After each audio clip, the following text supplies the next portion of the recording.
झारखंड में 28 फरवरी को बदल जाएगा झारखंड का मौसम। इस दौरान 2 दिन लगातार बारिश होने के आसार हैं। मौसम विभाग के अनुसार झारखंड के कुछ जिलों में 28 फरवरी और 1 मार्च को बादल छाए रहने के भी आसार हैं।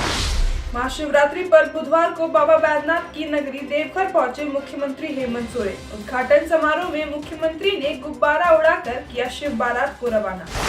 रांची के बिरसा मुंडा केंद्रीय कारा में कैदी सिकंदर अंसारी ने फांसी लगाकर की खुदकुशी। परिजनों ने जेल में ही हत्या करने का आरोप लगाते हुए जेल प्रशासन के खिलाफ जमकर किया हंगामा। 2017 में पत्नी की हत्या के आरोप में हुआ था गिरफ्तार।